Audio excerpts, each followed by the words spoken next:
Okay, so what did we cover in the previous class?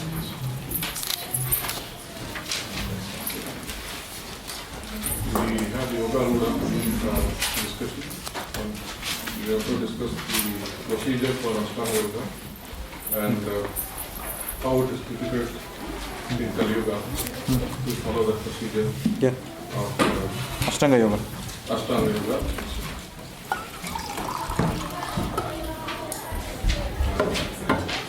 Mainly, you have to have no material desires, leave home and go to a sexual place, and being aloof, you have to use a kusa grass.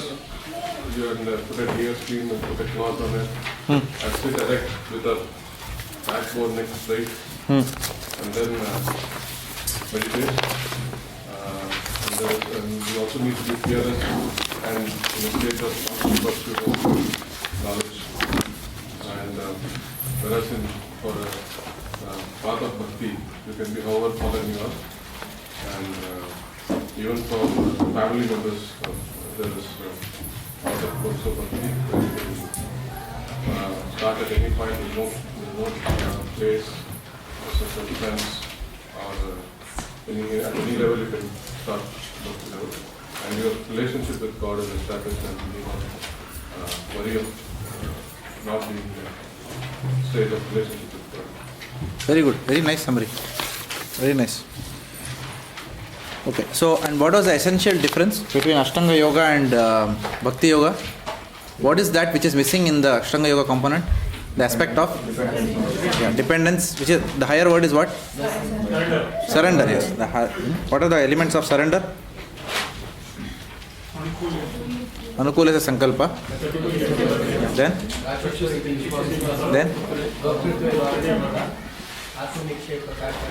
Correct. So this is Sharanagati. So these 6 elements. So the element of surrender is absent in Ashtanga yoga. Any other form of yoga which is not Bhakti yoga does not have the surrender component. So it depends on one's individual endeavor. It's how rightly or wrongly you do the process. Whereas in Bhakti, even if the intention is to do it correctly, the Lord is Bhavagrahi. He sees that, especially Lord Chaitanya Mahaprabhu. Chaitanya Mahaprabhu, Kali Yuga Avatar, Chaitanya Nitai, Papa Pashanta Nahi Mane. They don't consider any offenses. So therefore, the path of Bhakti Yoga, that too, under the aegis of Lord Chaitanya and Lord Nityananda, is the safest. We will never get such an opportunity where we can do our mistakes and still we are pardoned for that. Like that. So this morning when I was doing Aarti, every day, every time I'm doing, but this today what happened, suddenly I got a little bit disoriented when I did. So first I did to Lord Nityananda. First you have to do to Prabhupada, only the Agarbatti part. Then we do the lamp offering. So in Mangalarati I started with Lord Nityananda because I was gazing at him and I was praying something to him. So when Bhaktiman Prabhu gave the signal, then I started with Lord Nityananda only. Then I realized, oh my God, what am I doing? Like that, okay. But thankfully, of course, it's my responsibility. I should not repeat this mistake. Okay. But we know that Lord Nityananda is merciful in that sense. Lord Nityananda will pardon. That's why it's easier to learn your seva on the left hand side. Because they don't see offenses like that. Of course, it doesn't mean you go on doing whatever you want on the left hand side. We have to have respect for Lord Nityananda. Whatever we do, we have to do pakka. But sometimes it inadvertently happens. I was praying something actually. 2 devotees had asked me to pray. So I was just praying on the altar and then I forgot. I started the incense from there itself. So then I realized I did a mistake. Then during the lamp offering, then I corrected it. Like that. So thankfully we are in this movement when Mahaprabhu and Lord Nityananda are there. Otherwise what would happen to us? Yadi gaurna hoito, tabe ki hoito. Kemone daritam de, radhar mahima prema rasasima jagate janataki. If Lord Chaitanya Mahaprabhu and Lord Nityananda were not there, what would happen to us? Tabe ki hoito. How would we know with all our frailties, how would we realize the ultimate exposition of or ultimate realization of love of Godhead? How would we know that? Which is Radha Bhav. Bhanu Maharaj was saying, what is the highest in Bhakti? Mahabhava of Srimati Radharani. How would we know with all our frailties? Not possible. But because Chaitanya Mahaprabhu and Lord Nityananda are there, there is hope for us in Kali Yuga. Okay. So we did up to 14. Now, the result which is attained after practicing this Ashtanga Yoga is described now in chapter 50, in text 15 onwards, and below. Let's go through that. So the last verse 14 was the embodied spirit, master of the city of his. Sorry, where am I reading? So 6.15, no? Yeah, 6.13 and 14 was about the process, how one should hold one's neck and body and so on and so forth. Now we will read 15, text 15.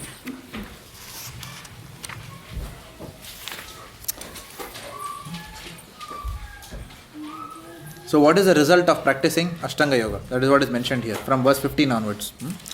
Thus, practicing constant control of the body, mind and activities, the mystic transcendentalist, his mind regulated, attains to the kingdom of God or the abode of Krishna by cessation of material existence.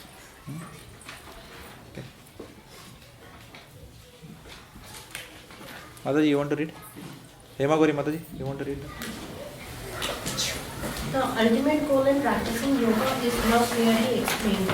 Yoga practice is not meant for attaining any kind of material facility. It is to enable the cessation of all material existence. One who seeks an improvement in health or aspires after material perfection is no yogi, according to Bhagavad Gita. Nor does cessation of material existence entail once entering into the void, which is only a myth. There is no void anywhere within the creation of the Lord. Rather, the cessation of material existence enables one to enter into the spiritual sky, the abode of the Lord. The abode of the Lord is also clearly described in Bhagavad Gita as the place where there is no need of sun, moon or electricity. All the planets in the spiritual kingdom are self-illuminated, like the sun in the material sky. The kingdom of God is everywhere, but the spiritual sky and the planets thereof are called Paramdhama or superior abodes. Okay, what are the points?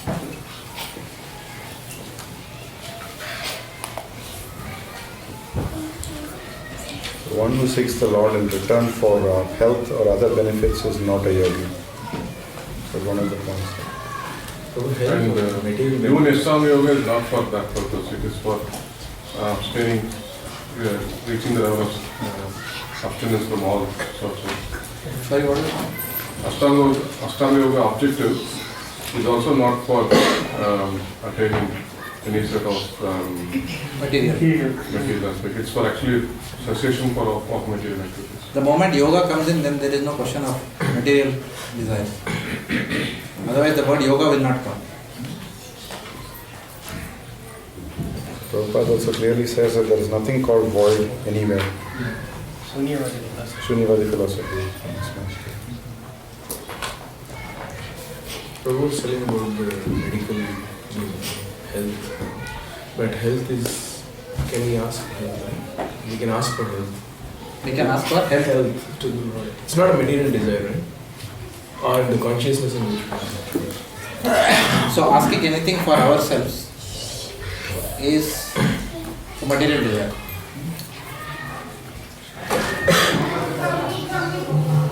Asking the Lord for giving us favorable circumstance in terms of health is a material desire. However, it is not because what is pure bhakti? Pure bhakti is what? Anyabhalashita shunyam. Anyabhalashita shunyam. Jnana karma dhyanavritam. So highest bhakti, we don't ask anything of the Lord.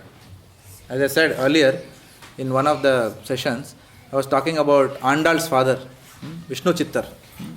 Vishnu Chittar, he was an old man. When Lord Narayana, you know the pastime of Vishnu Chittar, right? Anyone remembers that? Vishnu Chittar, he was simply a malakar. A malakar is what? Garland maker. He didn't know hi-fi philosophy. So Lord Krishna told him, you go and go tomorrow, there is an assembly of scholars. You go there and you defeat all of them. He said, my dear Lord, I have no understanding of any philosophy. I can't. I am just a what? Garland maker, a malakar. Right? I don't know philosophy. How can I defeat all the Sanskrit scholars? So Lord Narayana told him that you don't worry, you just go there, I will speak through your mouth.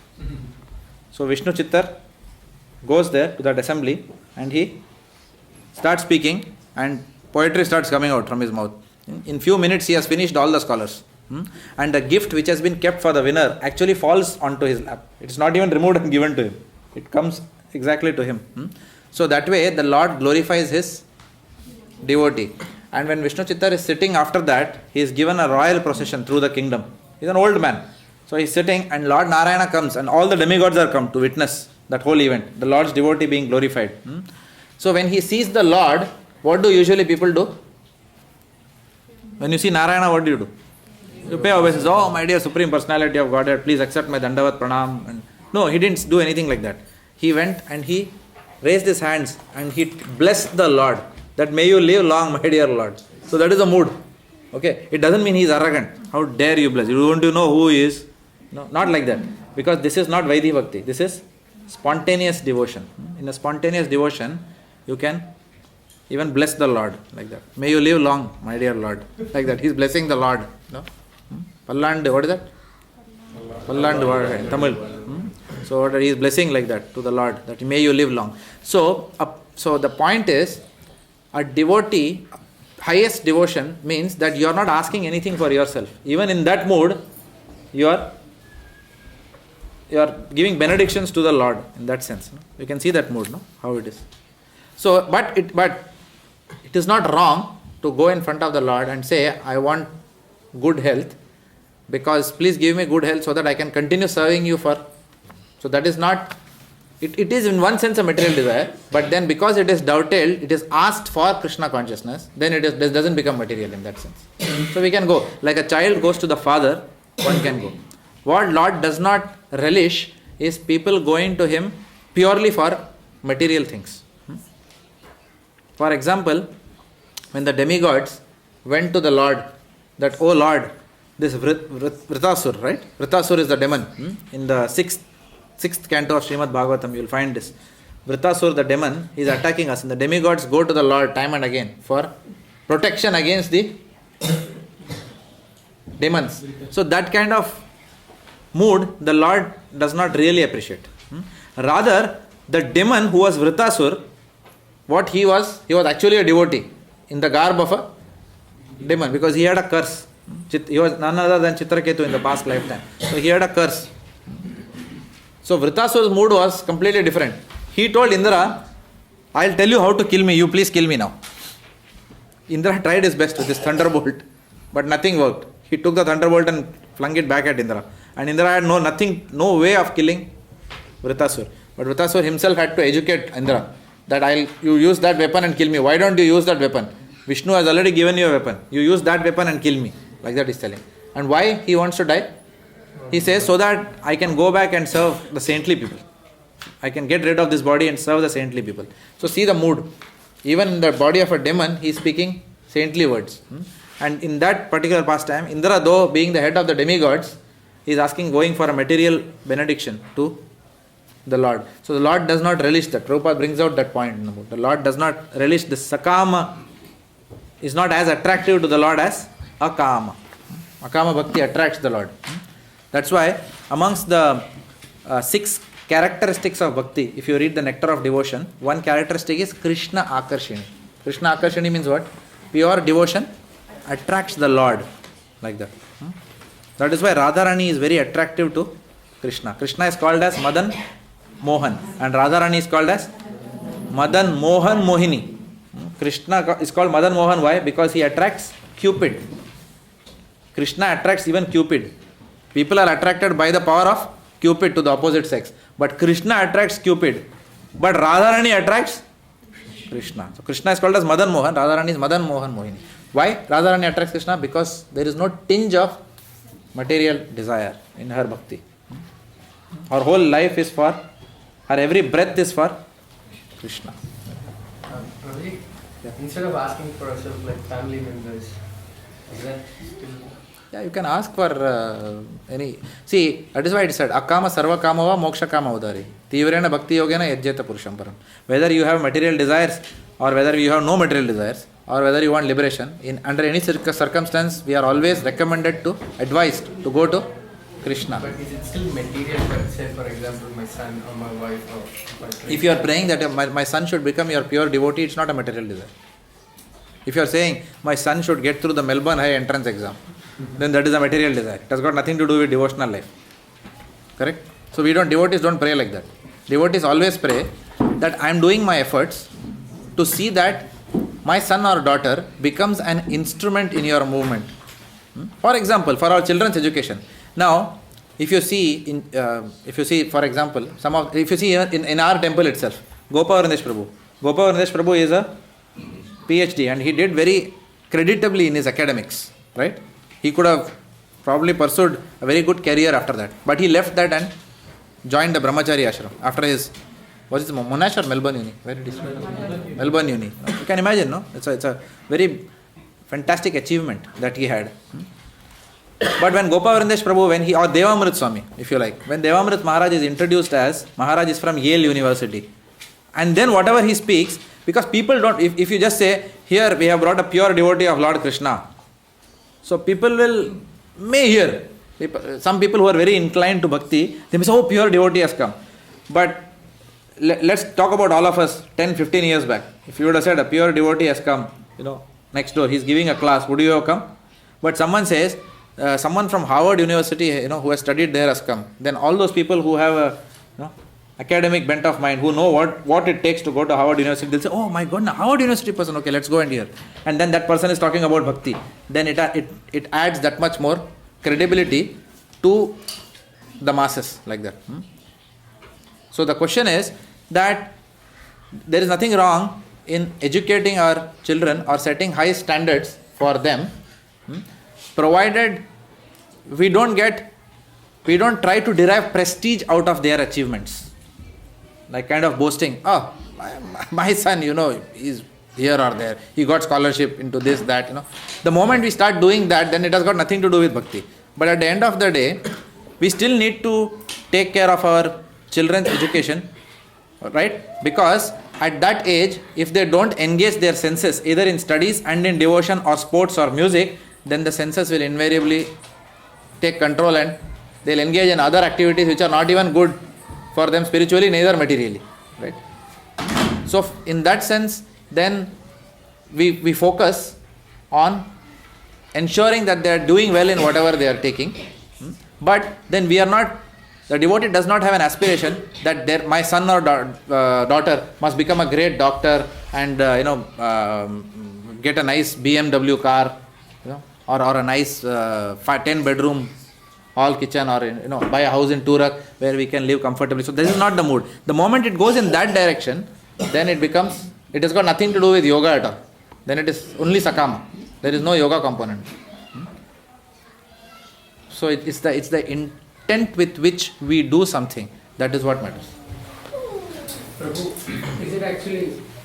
is it true that Krishna knows what is best for the devotee and devotee's family anyway? There is no need to ask anyway. No, he doesn't know. Prabhu, I was joking. He carries what we like. Yes, he knows. Yes. He carries what we like. Yeah, he knows what we want. He knows what we want, but he has given us free will. Otherwise, everything will be, robot controlled in the world. Isn't it? Everything will be robotic controlled. It's not like that. So he gives free will.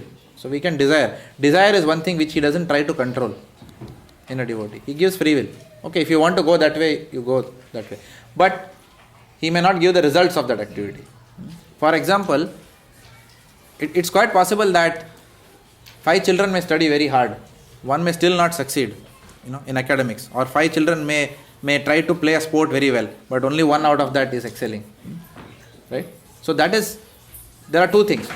For a non-devotee, either the person does not have success in his karma out of that activity, or now because the son or daughter is a devotee, then Krishna is guiding that person on what is good for that person. We may not be able to see what is good for our children or ourselves or our wife or our parents, whatever. We don't know what is good, but He knows. Like that. But, you know, So it's an interplay of karma and desire. if we assume that He knows and then we don't pray, then we never get in the habit of taking shelter of the Lord. That is also there. No?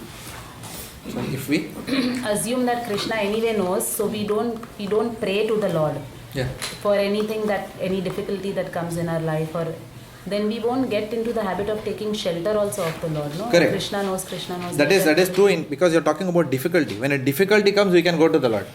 But what is the difficulty should not be. It should not be that, oh my dear Lord, I have been looking at that house, so much prestige will be there if I buy that house in Turak. I'm having difficulty in buying that house. So I'm going to Krishna with a difficulty. So this is not a difficulty.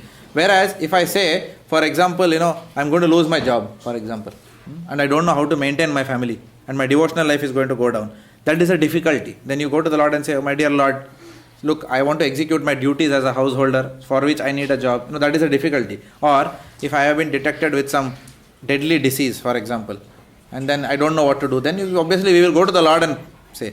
If he says, no problem, I'm a very brave person, I'm a self-made man anyway, then that is arrogance. Right? So a devotee takes shelter of the Lord, but for the right things. But still, even if material energy attracts us, we are still recommended to go to Krishna. But the point is that we may not get it also. And that will be good for us. If we get it, it will be good for us. If we don't get it, it will still be good for us. That is the benefit of going to Lord Krishna instead of going to the demigods. Selflessly, if we can pray for Sarve Jana Sukhino Bhavantu Loka Samasta Sukhino Bhavantu. It is not we are asking for ourselves, but it is for the whole universe we are praying for. They are happy. That is a very pure stage. So health, everything, they prosper to render their service. So this is what, it's a good point, because we just had Good Friday. Good Friday is Lord Jesus Christ, isn't it? Taking the sins of the whole world, right, on himself. So he was a great soul. Srila Prabhupada said actually he is Acharya, Lord Jesus. Because he prayed that all the sins of the world, let it come upon me so that they are not suffering for their sins. Lord, they don't know what they are doing. Please pardon them, he said. It's a very high stage. In Chaitanya Charitamrita, I think it was Vasudeva Datta who also demonstrated the same mood, that let all the sins come on me, like that. Lord, you deliver everyone. Give me all their sins. Let me suffer. If one Vasudeva Datta suffers, how does it matter? No? So that's a very advanced stage. Obviously, the Lord doesn't say, okay, no problem. Okay, transfer all their karma. Not like that. He understands the mood. Because he loves his devotee as well. So somebody will say, if I don't desire also, it is a desire. We don't desire also, it is a stage. Desire of not desiring is also a desire. Somebody, I'm desiring not to desire. Desirelessness is also a desire actually. somebody claims. Yeah. Srila Prabhupada says you can't be desireless. It's not possible for anyone to be desireless. It's not possible.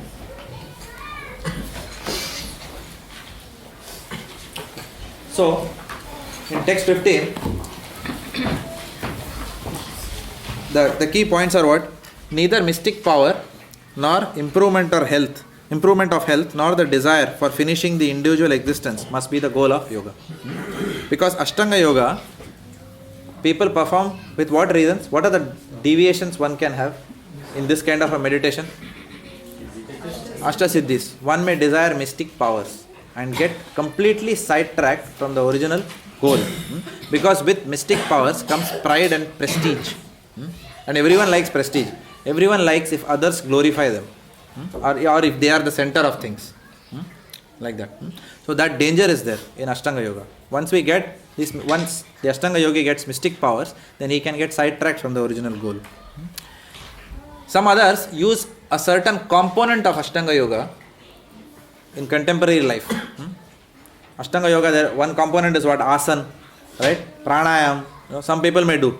But what is the goal for them? My diabetes should go down. Correct? Blood circulation should improve in the body. Therefore, I am doing pranayam. Like that. Okay.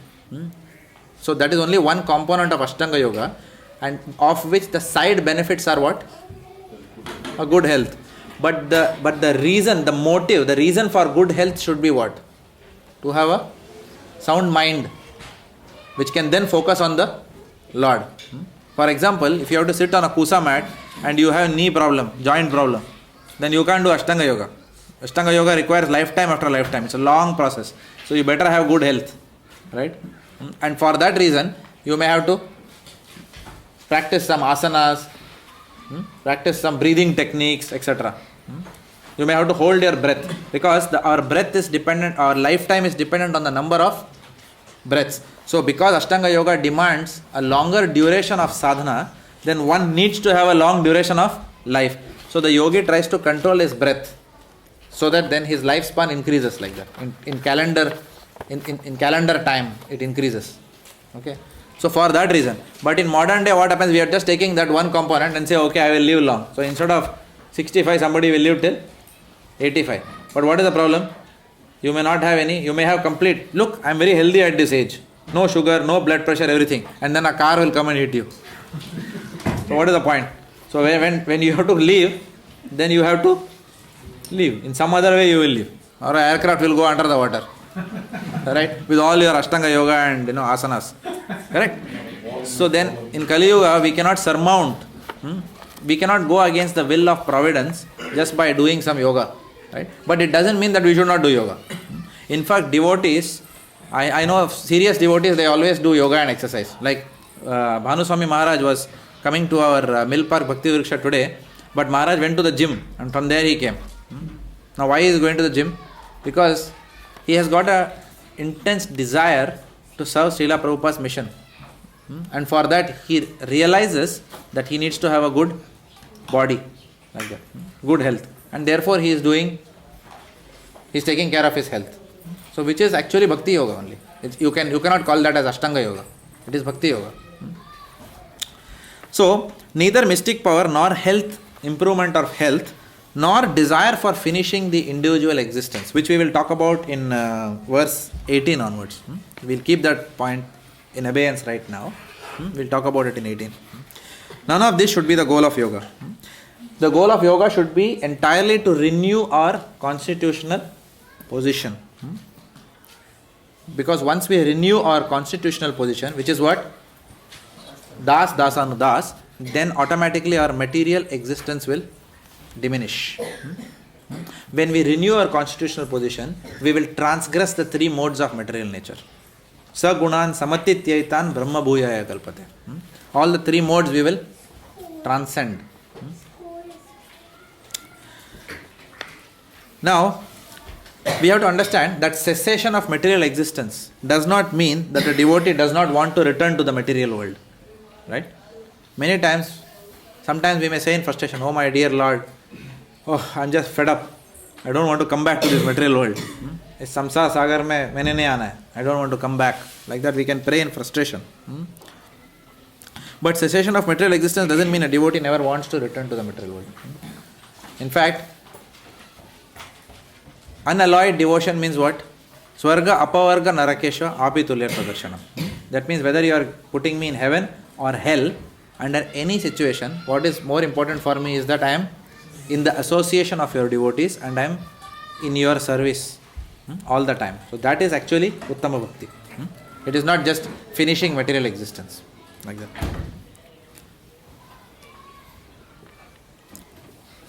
So for a pure devotee, the cessation of material existence actually does not matter for a pure devotee. Anywhere he is happy serving the Lord. In fact, somebody was asking me earlier, I don't know whether it was my mother who called up from India, but she heard in some class recently, in one of the counselor programs, that somebody was lecturing on Haridas Thakur. And my mother was asking me, she was telling me over the phone that Haridas Thakur prayed that to Chaitanya Mahaprabhu what? That in the next lifetime, make me a dog so that I can be a dog, serving your devotees. Like that. A dog is a very inferior position. So he asked for a very inferior position in the next lifetime, Haridas Thakur. He didn't say, oh my dear Lord, let me go back to Golok Vrindavan, or let me attain my original Brahma position, or whatever position Haridas Thakur had. Maharaj mentioned, what was Haridas Thakur position? Prahalad also he said, no? He mentioned Prahalad also. But so he is not even talking about attaining his constitutional position. He is saying that let me be born as a dog. So cessation of material existence is not, the desire for that is not Uttama Bhakti again. Like that. Maharaj Chitraketu. Maharaj Chitraketu also. Maharaj Chitraketu, when he was cursed by Parvati, then what happened? He accepted the curse of Parvati. And then Lord Shiva told Parvati that you have cursed him, but look at this, he is a devotee of Vishnu. So he has accepted your curse with great dignity. Right? He says, no problem. Let your curse prevail. Because he doesn't care at the end of the day whether I am getting blessings or curse. At the end of the day, his goal is what? Only to serve the Lord. And that's where that verse comes. Narayana parasarve na kutaschana bibhyati. Swarga apavarga narakeshva api tulyata darshanam. So Lord Shiva is telling Parvati, Narayana parasarve na kutaschana bibhyati. A devotee who is a pure devotee of Vishnu does not care about his material situation, because all that he is interested is in the opportunity to serve the Supreme Personality of Godhead. So for such a devotee who does not even care for ending his material existence, liberation stands with folded hands at his doorstep. Liberation waits for him. Here I am, liberation, please. And the devotee says, no, hang on, I don't want liberation. I only want to serve the Lord. And this verse is also mentioned in, I think, 3rd canto or somewhere of Srimad Bhagavatam. What is that verse? Salokya, Sarishti, Samipya. There are 5 types of liberation. Salokya means what? Living in the same planet as the Lord. Sarupya means getting the same features of the Lord. Sarishti means opulence of the Lord. Samipya means proximity to the Lord. A devotee does not care for, and ekatvam. Ekatvam means oneness with the Lord. A devotee doesn't care for any of these type of mukti. Why? Diya manam na grihananti vina mat sevanam janaha. Diya manam na grihananti. Even if I give it to my devotees, na grihananti. They are not accepting it at all. Why? Because in such moksha or mukti, vina mat sevanam janaha. There is no seva to me in such mukti. So a devotee rejects all kinds of liberation. I don't want any of this liberation. All I want is your devotional service. Like that. So moksha, and when a devotee has this attitude, then moksha is standing at his doorstep. Why don't you accept me? It's asking. And the devotee says, no, you wait there. I don't want. Okay. Now, so this is about the intent. So when a yogi actually attains the result of his yoga, then these are some of the characteristics of such a yogi. In the next verse, the Lord warns of some obstacles that will come in the yogi's progress. Let's see what are the obstacles. 16 and 17. There is no possibility of one's becoming a yogi, O Arjuna, if one eats too much or eats too little, sleeps too much or does not sleep enough. Okay. So, Rajkumar Prabhu. The regulation of diet and sleep is recommended herein for the yogis. Too much eating means eating more than is required to keep the body and soul together. There is no need for men to eat animals because there is an ample supply of grains, vegetables, fruits and milk. Such simple food stuff is considered to be the mode of goodness according to the Bhagavad Gita. Animal food is for those in the mode of ignorance. Therefore, those who indulge in animal food, drinking, smoking, eating food which is not first offered to Krishna will suffer sinful reactions because of eating only polluted things. Anyone who eats for sense pleasure or cooks for himself, not offering his food to Krishna, eats only sin. One who eats sin and eats more than is allocated to him cannot execute perfect yoga. It is better that one eat only the remnants of foodstuff offered to Krishna. A person in Krishna consciousness does not eat anything which is not offered to Krishna. Therefore, only the Krishna conscious person can attain perfection in yoga practice. Nor can one who artificially abstains from eating, manufacturing his own personal process of fasting, practice in yoga. The Krishna conscious person observes fasting as it is recommended in the scriptures. He does not fast or eat more than is required, and he is competent to perform yoga practice. One who eats more than required will dream very much while sleeping, and he must consequently sleep more than is required. One should not sleep more than 6 hours daily. One who sleeps more than 6 hours out of 24 hours is certainly influenced by the mode of ignorance. A person in the mode of ignorance is lazy and prone to sleep a great deal. Such a person cannot perform himself. Do you know of anyone who has this problem? Anyone who sleeps more than 6 hours here in this room? Only one person. All others are sleeping more than 10 hours.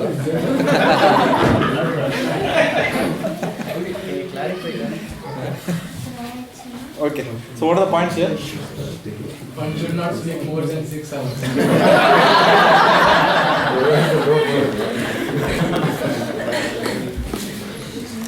How do you change that statement for a personal application? Yeah, can anyone complete that statement? I should not sleep more than. Okay, that's a personal application. Now, how will you make that into a resolution?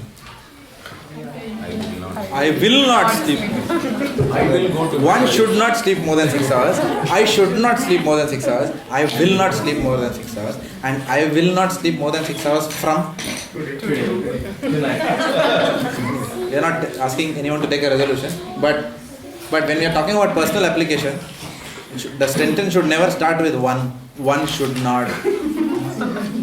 One may not. Thou shall not. I will not. From. Then it becomes the actual resolution. Okay. What else? And this is for all of us, including myself. So Prabhupada clarifies that it is 6 hours out of the 24 hours. Not like 6 hours out of the 12 hours.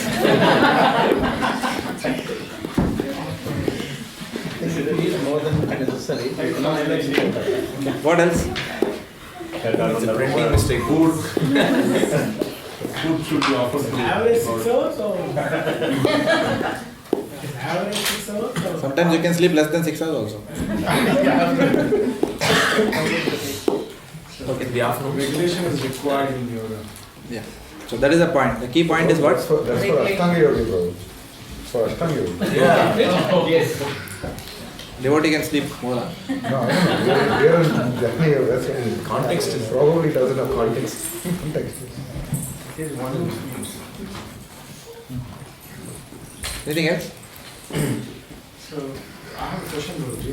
With Dhruva Maharaj, he was performing Bhakti. At the same time, he was... There's too much of noise there. Just distracting. So, in first few days, he quit eating food. Can you close that door if you don't?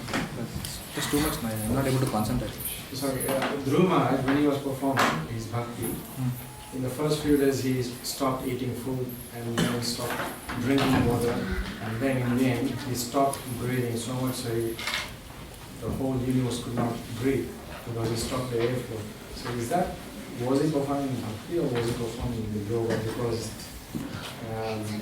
and then if he was performing yoga, then obviously there was no regulation of eating or drinking, so to speak.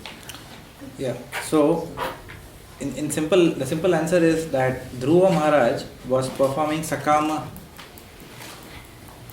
Bhakti. Yes. Why? Because though he had material desires, actually he didn't want unalloyed devotional service to Lord Vishnu. He wanted a kingdom greater than that of his father. But Narad Muni told him that Akama Sarva Kamava Moksha Kama Udari Tivrena Bhakti Yogena Yajyata Purusham Param. So even if you have the desire, Narad Muni very cleverly sent him to Lord Krishna and made him meditate on Lord Krishna. So whatever austerities he did eventually was to get Lord Narayana in front of him. So the Lord accepted that also. Lord accepted the bhakti part out of that. But what happened was, because Dhruva Maharaj desired that, what happened when he saw Narayana, Lord Narayana, what happened? What did he say? He completely forgot about his material desires. He said, I was asking for broken pieces of glass, he says. Right? And then he saw Lord Narayana. But what Lord Narayana gave him after that?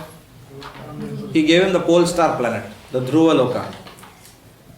Though he did not want it. Once he saw Lord Narayana, his material desires had gone away. But because he approached Lord Narayana with the material desire, Lord Narayana ensured that you will have to take it now from me. And therefore, in one sense, he did not attain the same as what Prahlad Maharaj attained. So that's why Prahlad is considered a higher devotee in that sense. Because when same Prahlad was being tortured by his father, Dhruva Maharaj also had suffered insult from his stepmother. But Prahlad was being tortured by his father. But still when Lord Narsingha came, what did he say? Please pardon my father. The Lord, and then the Lord is telling him, you have to ask me something today. So the mood is different. Both are great devotees, but the mood is different here. So Prabhu, just based on this example, the first question that we were discussing, whether to ask anything like good education, whatever, from Lord, is it okay? So you said that until it is not materially motivated, it's okay. In the case of Dhruva Maharaj, even if it is materially motivated, it is advisable to go to Lord Krishna. Go to the Lord, okay? Now in this case, Dhruva Maharaj was asking for material desire. After seeing Lord, his desires were purified, but still Krishna gave it, right? So if we pray that, okay, give me good education so that I can serve you, but if Krishna knows that it's not good for your devotional service, then he will still give you, right? Because it's your choice, right? He may or may not give. We cannot put Lord Krishna into a in a program. If A is equal to B, but B is not is equal to C, therefore Krishna will respond like that. Then you can put the situation into a computer and it can tell you how Krishna will respond like this. The printout will come. Krishna is not predictable. He is Swarat. He is independent. So you cannot put how he will respond in a formula. Even if you are serving him for countless of years and you have one small material desire, he may not fulfill that also. Or you may have approached Krishna for the very first time with a material desire and he will fulfill it also. You cannot put him in a stereotype. That is why he is Swarat. He is independent. He is completely free to do whatever he wants. And the devotee's mood also is, oh my dear Lord, you are completely free to do anything and everything, for I am your worshipful. For you are my worshipful Lord unconditionally. My question is, isn't it better to just leave up to Krishna to decide what is best for us, rather than going and asking? It is very good to leave up to Krishna. The question is, can we do it is the question. For example, if we come to know, that let's say our child is in a difficulty, okay, will we not go to Krishna and we say, okay, child is in difficulty, okay, Krishna will see, like that. It's a good state. If we can be like that, then no problem at all. In fact, in Marathi there is one Gora Kumbha, and Preeti Mataji and myself were discussing, during our office Bhagavatam. Gora Kumbha, he was a devotee of Pandurang Vittal, and the movie is also there. He used to make pots. So his child came there when he was, when he was dancing on the pot, he was ecstatically dancing, and he trampled his own child, I think. He didn't even know that the child has gone. And then, and he is very ecstatically dancing, Vittal, Vittal, Jai Hari Vittal. He is dancing like that. And then his wife comes and she starts coming, what is this? Our child is gone, and she's crying. And I think he tells his child, why are you lamenting? The same Vittal only gave us the child, and now he is taking back his property. So this is very high consciousness, where you are saying that, okay, the Lord, you can do whatever you want now. Let whatever happen be for your own pleasure, like that. So it's a high state. So if we can do that, very good. But if we can't do that, nothing wrong in approaching the Lord. At the stage where we are, we can approach the Lord. Say that, please protect my child, like that. He who is regulated in his habits of eating, sleeping, recreation and work can mitigate all material pains by practicing the yoga system. Who wants to read? Ariel Mataji, you want to read? 17.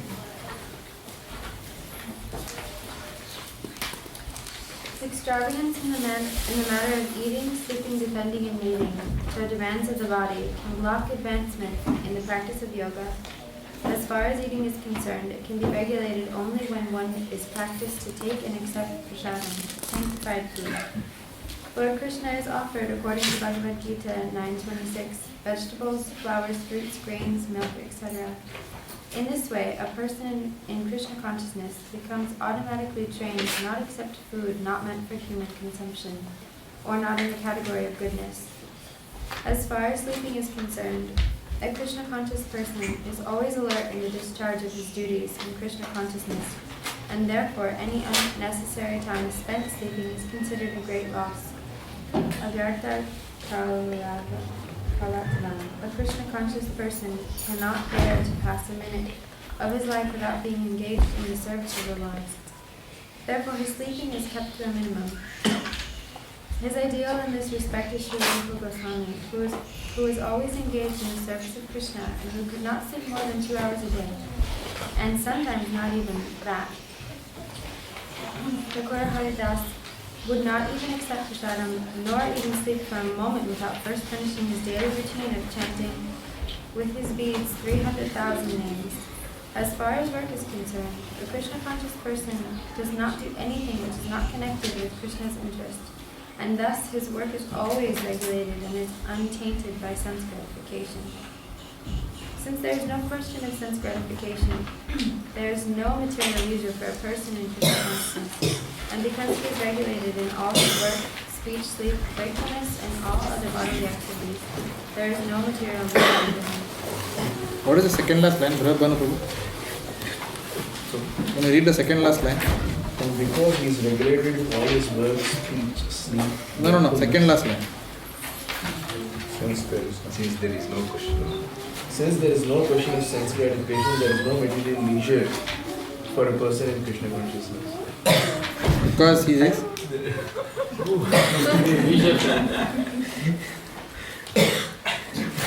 And because he is regulated in all his work, speech, sleep, wakefulness, and other bodily activities, there is no material leisure.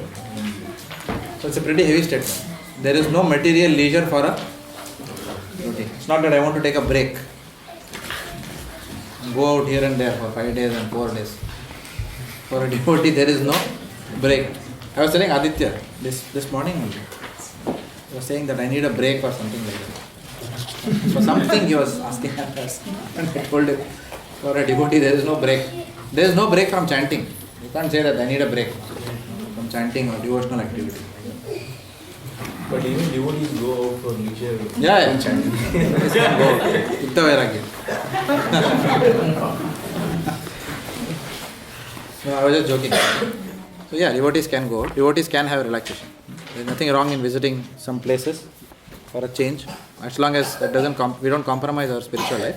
But in general, it is not recommended to spend a lot of time in these activities. Otherwise, what happens? We become very dependent on these activities to keep us happy in devotional life. That I have to take a break.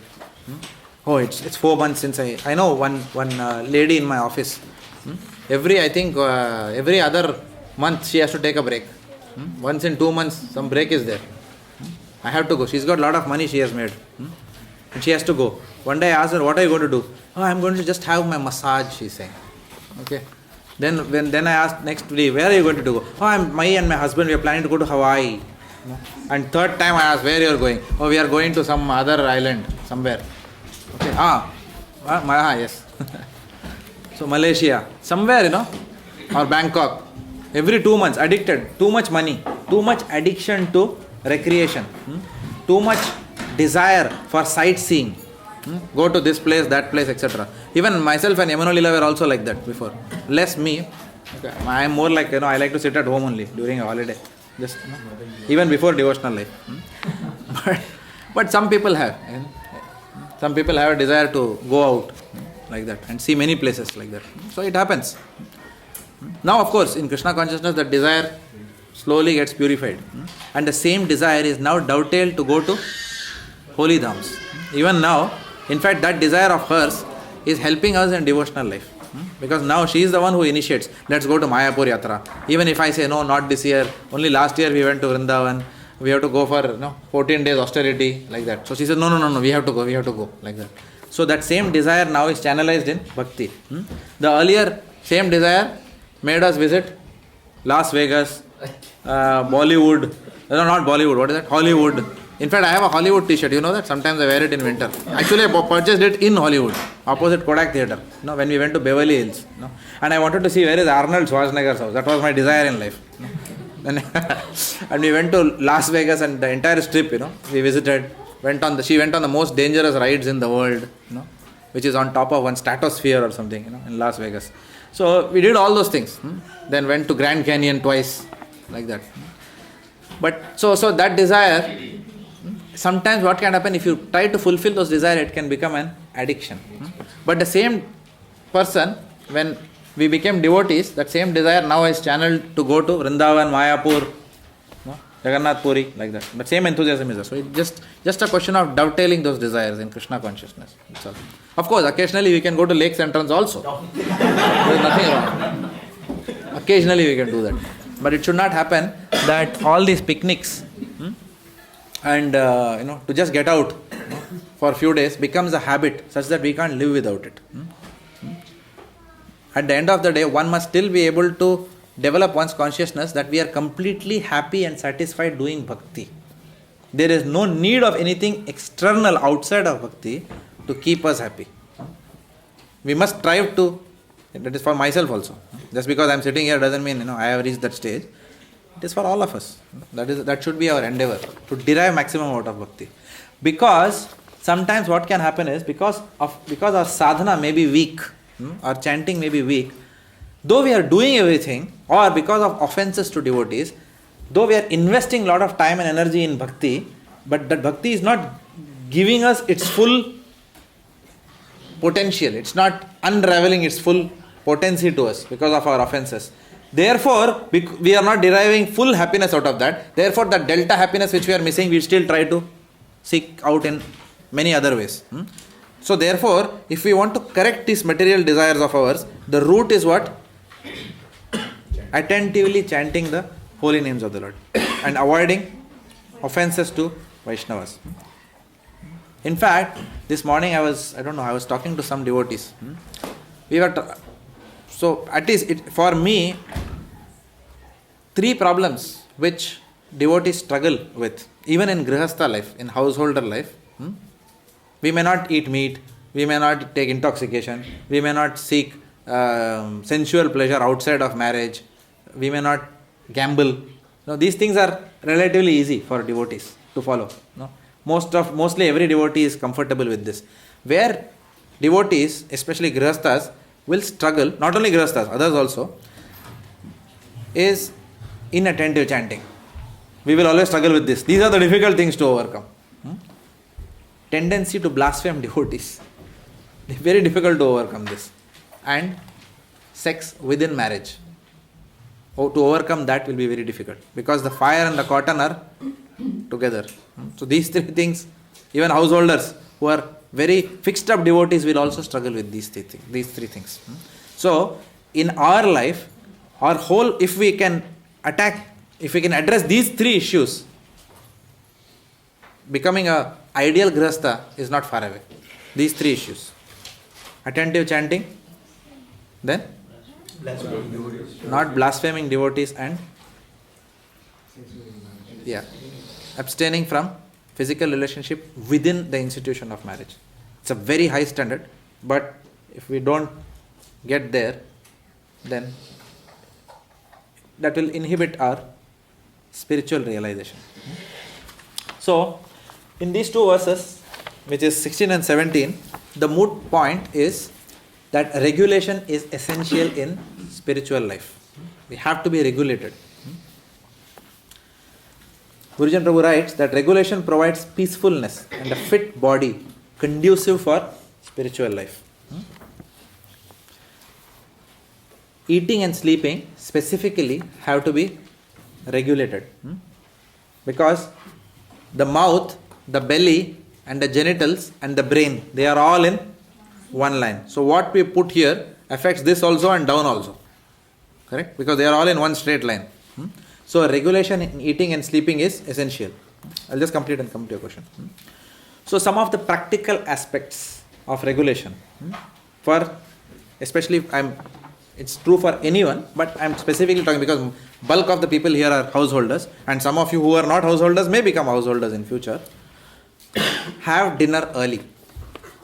Very practical application. Have dinner early. Don't fill up your stomach too much before the night time. Right? Right? So usually what happens, at least I come from Bombay. My life has been always to have dinner at 11:30 in the night. Because that is the time Saas Kyunki Saas Bhi Bahuti and all those serials will come. My favorite soap operas in television. So a whole family will assemble in front of the television set, and then we'll all be watching the television and eating. Slowly, it will take 1 hour to finish that. And then what will happen? By 12, everyone is tired, and then still another serial is coming after that. And then finally, no, tomorrow office is there. And then you sleep like that. And then you can't sleep because your stomach is full now. So therefore, you can't get up because of that. So you get up late. And then you sit with the newspaper, and then you sip tea. This is life. At least my life was like this. Okay. So therefore, such a person cannot become a yogi. So regulation. So having dinner on time, early, and not eating anything after that is very important. Easier said than done. Because now when we go out, that Mahaprasadam will come out. Question though, Mahaprasadam is spiritual. Please keep for... So Mahaprasadam is not considered in this. Yeah. The question is whether we are eating something because we are feeling the ecstasy that it is prasadam, or whether we are eating something because we like it. The answer is within our heart. At least I know why I eat appams made by Karunanidhi Prabhu.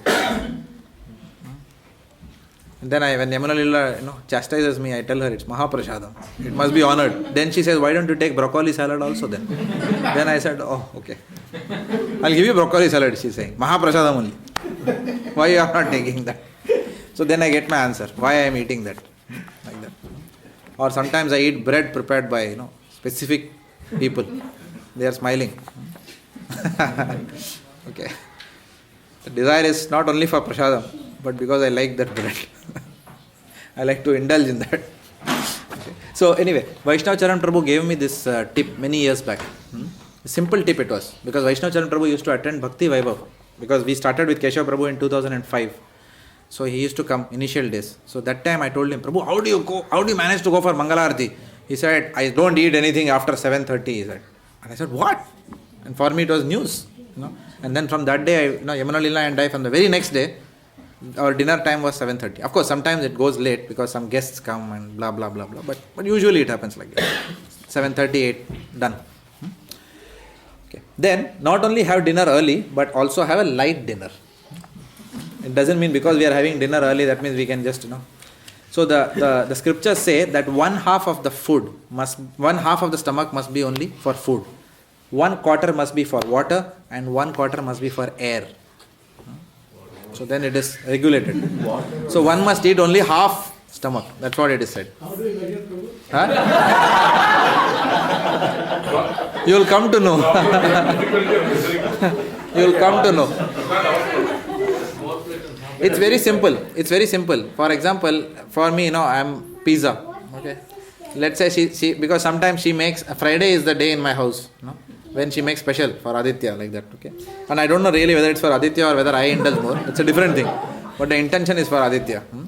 Because sometimes, as devotees, we have a practical problem. See, when we were children, in one sense of sense gratification, fortunately our parents were not devotees.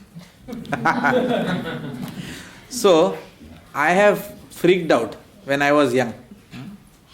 I used to go to Udupi, masala dosa, whenever I wanted, whatever I wanted, whenever I wanted, dry fruit milkshake, anything goes, onion uttappam, whatever.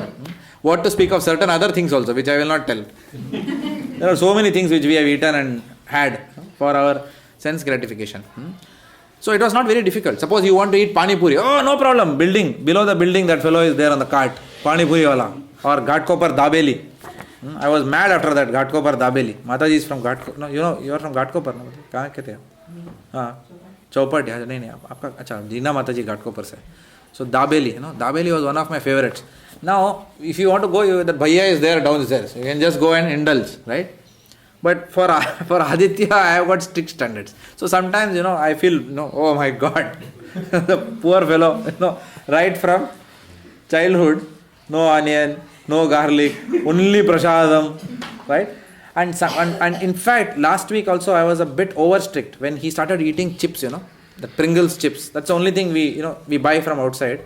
And then he was eating it. And I was saying, why does he, eat like this? Full half chips finished. And then Yamunali reminded me. He said, look, hang on 1 second. He doesn't have the option which we had, right? So sometimes, little bit of, I think, compassion we need to have on our children. It doesn't mean that we take them to hotel, restaurant. But how we have that compassion is that then the wife takes up that responsibility of ensuring that the children are given those dishes which they want by preparing at home and offering to Krishna. For example, he likes pasta or he likes pasta, he likes pizza. So these are the kind of foods. If you give him dosa, he will not eat, right? Because he is now here for many years. So he's Aussie for all practical purposes, right? So he likes the Western dishes. So then Friday, then Yamuna Lila tries to make some Western dish specifically for him. Occasionally some Indian dish which he likes. But the whole focus is that Friday is dedicated for that purpose. That's why then we have shared the responsibility. I drive him to his classes, but so that she can prepare that dish. So that when he comes home, then he's completely happy with that Friday. So then he doesn't hanker for going to restaurants. Still we don't know what will happen. Because when teenage comes, we don't know. The tastes will change, the preferences will change. The desire for Krishna consciousness may also go away from our children's hearts. We don't know what teenage can do. It's a crazy years, right? But at least we have given them a foundation and we can only try our best and leave the rest. Like that. We can't do. So, but in general, I think I slightly digress. I don't know why I was saying this. But so I was talking about eating only one half of the stomach. So when on Friday, when I come back, we know why the cooking is for. We know everything is very clear for who is that special cooking. But then I also like pizza. That is a problem. Okay. So I take 1, 2, 3, and earlier what used to happen? I used to go on and on. Till after some time, then I went to sleep, then everything will come up till here. Then I have to go to the bathroom once. Or I have to take that, what is that called as? Gelusil syrup, anti-acidity syrup. And then I know that. And then what happened? I couldn't control because it's pizza at the end of the day. And then I realized, what am I doing? It's a miserable situation. And then not out of devotion, but at least nature gave me a kick. Okay, and out of that now, I realized that I should take 1 or 2. And then when I have the craving and still the place is there in the stomach, then stop. Not anymore. Even if it's your favorite dish. And when I'm doing that, I'm realizing that my health is very good. Next day I can get up early in the morning. So sometimes we'll have to practice like that. So you will know. The short answer to your question is, we will know. We will know. You enjoy that pizza, but ensure that you are still a little bit hungry when you stop. And then you will have that place for water and air. Right? If you stuff till here, then water and then air, then it will come out from the mouth after that. Isn't it? So that is the problem. So we will come to know that, how to regulate. So have dinner early, have light dinner. Avoid too much socializing and late night appointments, even if it is amongst devotees. Okay? Too much socialization. We went to their house, Mundan was there in their house. The child has turned, whatever, something will be there. And then we were all just chatting, Prabhu. We were all discussing how the temple is and how fortunate we are to be in Melbourne. It's such a nice congregation. However, some devotees, are bad. We can't get along. But overall, we are so fortunate of being Chaitanya Mahaprabhu's movement. Prabhu, what time it is? It is 11 o'clock, Prabhu. Yeah, but it is so good, What do you think, Prabhu? And then it is 12 o'clock. And then what did you all have? We had prasadam, Prabhu. Very nice prasadam only. No, we don't eat outside in restaurants. Prasadam only we eat. But we socialized, we had prasadam till 12 o'clock, 12:30, like that. Or even the sense gratification of reading a scripture till late in the night. Some of us may suffer with that problem also. I suffered with that problem sometimes. I like to read this Jaiva Dharma, Ujjwal Neelamani. I will go on reading till 11 o'clock, 11:15, no, Rupa Goswami is writing this, etc. But actually I realized that it was sense gratification. If you really want to take Rupa Goswami seriously, then we must go to bed on time. Because if we know that I don't have the ability to get up early, then I must go to bed on time, even if a scriptural work attracts me or a lecture attracts me.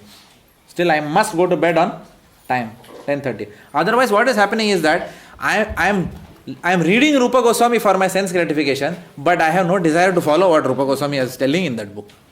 So the book becomes a source of philosophical, intellectual sense gratification for me. But actually what is required to be done is to take a cue from that and see how I can apply it in my life. So all these are anarthas. It doesn't mean that, Prabhu, I was reading, Bhagavad Gita or Srimad Bhagavatam, Canto 12. It was 12 in the night. It was so absorbing, Prabhu, the 10th canto of Bhagavatam. No. If you have to go to bed at 10:30, that is your Bhakti Yoga, to go to bed at 10:30. In fact, Yamuna Lila and I are having this, what is that policy? Lights off policy. She is talking to me nowadays about that. That 10:30, the main switch will be off. There is no question of anyone doing anything. The first thing which will switch off is what? Computer. Yes, internet. Internet is the Hiranyakashipu of modern age. Okay? When you sit on internet, googling and blogging and facebooking and twittering and whatever that is there, then there is no realization of where time goes. Suddenly you are seeing 1:30 in the night. Okay? And then next day, you're, what happened? Prabhu, very late night, Why you didn't come for Mangalarati? Prabhu, body is tired, Nowadays, very late nights, like that. God knows what you are doing, late night. So therefore, regulation is important. And other things is phone calls and Skype chats. Prabhu, why you are not getting up in the morning?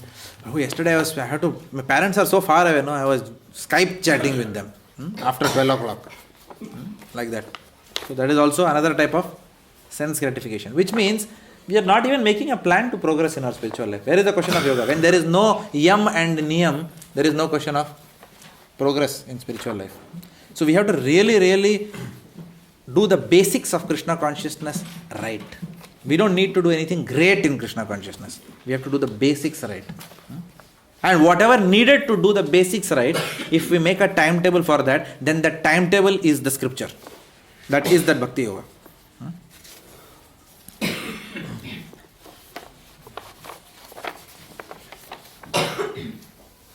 One of the things which has helped is, me personally, is attending Mangalarati.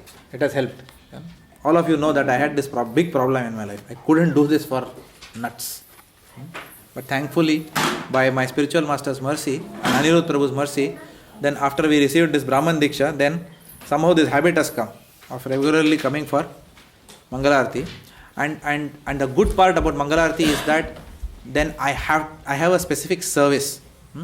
If I did not have that service, then my mind will tell me, it's okay, yesterday you had a late night, and we sometimes do have late nights because now Aditya's studies are there. Sometimes I can't go to bed before 10:30, but then I have to be up at 3:30. Otherwise, if I come late, Bhaktiman Prabhu will go for me. Right? So at least out of fear, I have to get up. So 2 alarms are there, to wake up. One alarm I don't, the other one is blasting after that. So I have to wake up like that. And the second alarm is on a 2-minute snooze. So it has to. Of course, now the body clock is adjusted. So somewhere that, I know that it's 3:30 and then I just saw, it must be 3:29 now. And then after 1 minute it's ringing. So the body is an amazing clock. It tells you that, your sleep is over now, enough. And actually, you feel very fresh when you wake up early in the morning. I was always thinking the other way, that I'll be gone. But actually you feel fresh. But then of course, later on when you come back, then you can take that 1 hour power nap. And then you're okay during the day. That happens. In fact, today it happened. Today I didn't get that 1 hour power nap. But because our Bhakti Vriksha, I got out earlier today. I got 20 minutes of power nap before coming for the harmonium. So that 20 minutes was really amazing. That's why I'm fresh now. Just 20 minutes sleep, good enough. After our Mill Park program. I went to University of Melbourne, picked him up, then went home and just that 4:35 to 4:55. That 20 minutes sleep was there. And then washed and then I came for the class. So sometimes it helps. Really you're tired and then the body adjusts to that. So attending Mangalarati helps. If we can't attend Mangalarati for some reason, then we have to compel ourselves to take a morning service. Then we will come. Because that something is now dependent on you going there and serving. This is good. Otherwise, we have to be like Rupanuga Prabhu and Mataji. All 7 days a week they come for Mangalarati. This is a very high standard. We have to seek their dust so that we all get that mood someday. Exemplary Grihasthas. All 7 days Mangalarati. For a Grihastha, I don't know. Children, they also have 2 daughters, but still they are managing. So it's something which we all have to learn. At home also high standard of deity worship. At home also high standard of deity worship, like that. So I happened to go to their house recently for prasadam. Very nice. Very sattvic family, like that. Prabhu, Good asset to our congregation. 7:30 dinner prasadam is early. After half an hour or so, we can have warm milk. Yeah, warm milk. Prabhupada said you can have warm milk before going to, but not cold ice cream. I say warm milk. No, I am telling for myself. In my house we have that temptation. Nothing else can be taken, means only warm milk can be Only warm milk can be taken. Yes. And the 1 hour gap must be there, or immediately we can go to bed. Srila Prabhupada said before going to bed, warm milk and reading Krishna book. That's what he prescribed. Therefore, I can't remember whether Prabhupada said 1 hour. I don't think he gave a timeline. He said before going to bed, warm milk and Krishna book reading. Then you will have a good night's sleep, he said. Okay. So sleep and eating should be regulated. But work must also be regulated. Not over-endeavoring. Not over-endeavoring. Husband is doing 2 shifts. Wife is doing the remaining shift. Children are going to, what is that? Baby care. This is not Vedic culture. Our parents, how many of your parents, our parents have left us in baby care? I don't think. In India that culture is itself was not there. Was not there. Now of course, India is progressed, highly developed country now. There are a lot of baby cares which have come. But there was no question of baby care. Parents means it's their responsibility to look after the child. But because of greed, then one husband goes in one direction for work, wife goes in another direction, and the children is going in another direction. And after that, then we all think that our children should become like Prahalad Maharaj. They should grow up, It is not possible. How can it be possible? Not possible. For that, there has to be Vedic culture in the house. Without Vedic culture, if we don't demonstrate Vedic culture, there is no question of children automatically getting that Vedic culture. For which, what we have to do? We have to reduce our needs. It is because of our needs that we always, we can't follow this Vedic culture because our needs are higher. We are not happy with buying a house which is coming within the income of the husband. We want something more than that. Some extravagance has to be there in life. And to fund that extravagance, then both husband and wife have to go to work. But actual Vedic culture means that the wife takes care of the house. That is why she is called as Grihini. Grihini means at home. Not wearing a suit and tie and going to office and competing with the men there. This is Vedic culture. Of course, what happens is there are certain practical constraints when we come out of a Vedic place and come to the Western countries. We have a practical difficulty that here the husband's job is always on a thin line. It can go anytime. Therefore, what happens? Many couples, to hedge that, then they try to work like that. But the end result is the same, that the children are ignored. When the children are ignored, they go into depression. So the root cause is that lack of attention by parents. This is the root cause.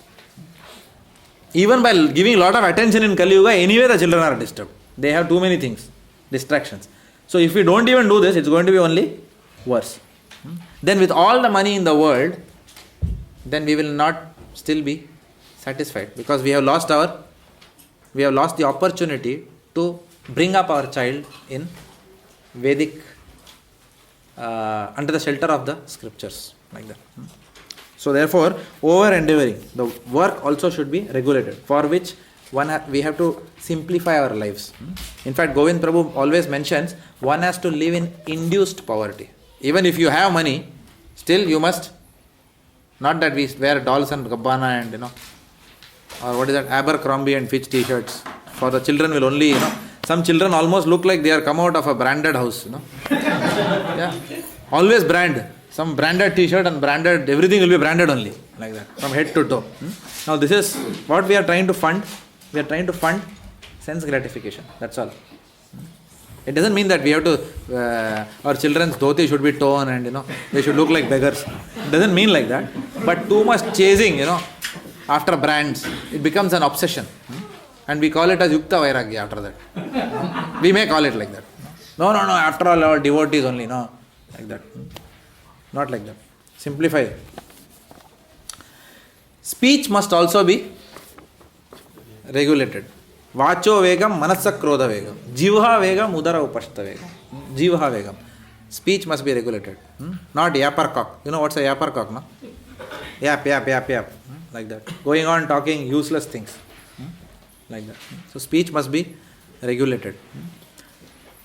An excellent example of this we saw recently.